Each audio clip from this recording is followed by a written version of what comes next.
After short answer students हम discuss करते हैं लॉन्ग आंसर्स को वन बाय वन। सबसे पहले स्टूडेंट्स आपके पास how will you prepare carboxylic acids from alkyl nitrile and that of hydrolysis of esters. तो स्टूडेंट्स अल्काइल नाइट्राइल के लिए हमने reaction from the preparation of carboxylic acid भी डिस्कस किया हुआ है, हम एज इट इज़ वो लिख लेंगे, लेकिन मैं आपके लिए एक दफ़ा यहाँ पे लिख देती हूँ। अल्काइल नाइट्राइल का स्टूडेंट्स आप रिएक्शन करवाएंगे विद दैट ऑफ, आप हाइड्रोलिसिस करवाएंगे, एसिड हाइड्रोलिसिस करवाएंगे HCl की प्रेजेंस में, in the presence of H3O positive, HCl वगैरह स्टूडेंट्स आपके पास प्रेजेंट है। अल्काइल नाइट्राइल आपके पास कन्वर्ट हो जाएगा कार्बोक्सिलिक एसिड के अंदर, C double bond O bond OH।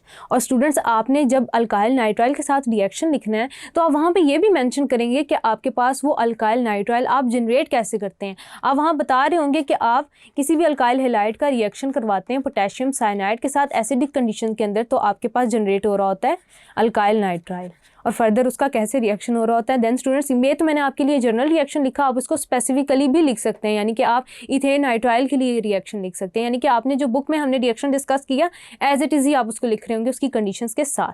Then students आपके पास पार्ट बी है जो कि कहता है कि हाइड्रोलिसिस ऑफ एस्टर्स। तो स्टूडेंट्स यहाँ पे हम हाइड्रोलिसिस ऑफ एस्टर्स से कैसे कार्बोक्सिलिक एसिड जनरेट कर सकते हैं, इसमें हम इस तरह से भी ये रिएक्शन लिख सकते हैं।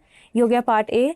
पार्ट बी स्टूडेंट्स हम इसको इस तरह भी लिख सकते हैं कि पहले आपके पास अल्केलाइन कंडीशंस में रिएक्शन होता है एस्टर का, CH3 C double bond O, इसको आप जनरल भी लिख सकते हैं OC2H5।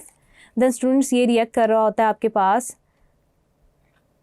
देन स्टूडेंट्स आगे से इसका हाइड्रोलिसिस हो रहा होता है एसिडिक कंडीशन के अंदर, आपके पास NaOH के अंदर बेसिक कंडीशन के अंदर सबसे पहले होता है। तो स्टूडेंट्स आपके पास क्या होता है कि सबसे पहले सॉल्ट जनरेट होता है, CH3O नेगेटिव Na पॉजिटिव। अब स्टूडेंट्स आपके पास सोडियम एथॉक्साइड जनरेट हुआ, यानी कि सॉल्ट जनरेट हुई। देन स्टूडेंट्स आपके पास साथ ही जनरेट हो जाता है अल्कोहल C2H5OH। अब स्टूडेंट्स इस प्रोडक्ट का अगर हम एसिड हाइड्रोलिसिस करें, यानी कि इसको HCl के साथ रिएक्ट करवाएं, CH3 C double bond O negative Na positive, then इसका रिएक्शन हम HCl से अगर करवाएं तो ये कन्वर्ट हो जाता है आपके पास एसिड के अंदर, CH3 C double bond OH। तो ये हो गया स्टूडेंट्स आपके पास एसिटिक एसिड के इस तरह से भी जनरेट किया जा सकता है। हाइड्रोलिसिस ऑफ एस्टर का रिएक्शन आप ऐसे भी लिख सकते हैं।